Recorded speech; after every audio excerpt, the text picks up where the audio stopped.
Mesdames et messieurs, chers parents, chers enseignants, chers élèves, chers partenaires de l'éducation. Aujourd'hui, 30 avril 2025, nous célébrons la Journée nationale de l'enseignement sous le thème « Éduquer pour transformer, former pour bâtir ». À travers ce thème, nous réaffirmons une vérité simple mais fondamentale. L'éducation est le premier chantier de toute transformation durable.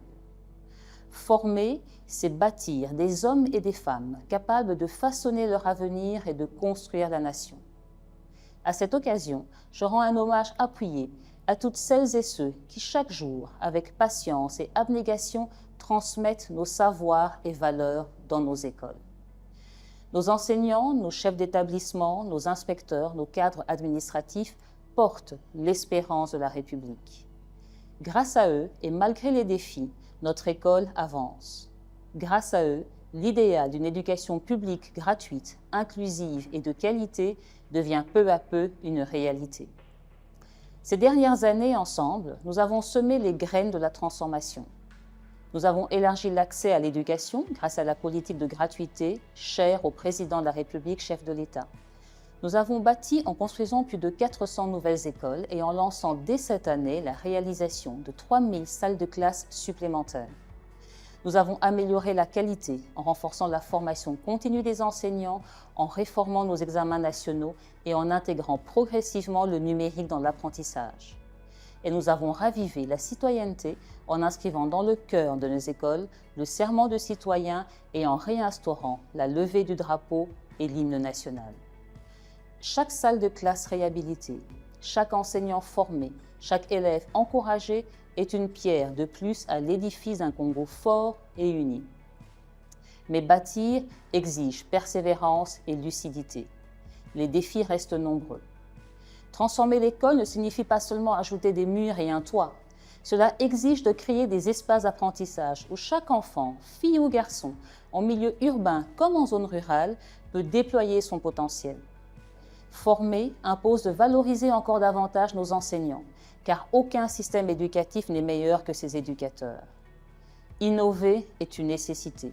Les outils numériques doivent devenir des alliés pour rendre l'éducation plus accessible, plus interactive et plus résiliente. Inclure est notre devoir.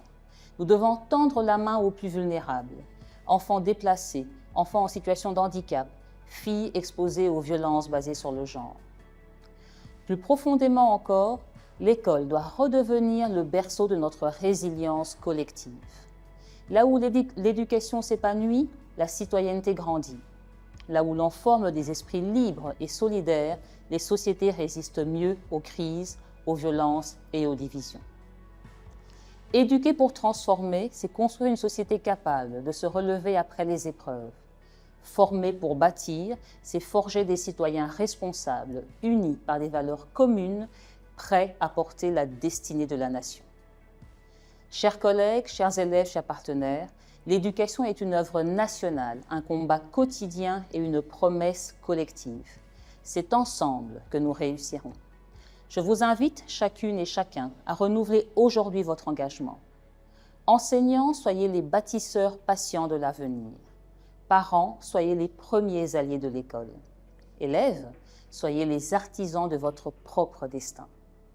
Permettez-moi de clore en rappelant cette pensée du philosophe congolais Valentin Yves Mudimbe qui vient de nous quitter. Ce n'est pas le savoir seul qui transforme, c'est le courage d'en faire un chemin.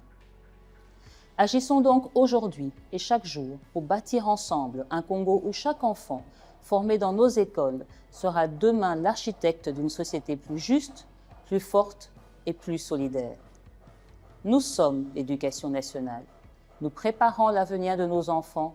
Nous construisons la nation. Je vous remercie.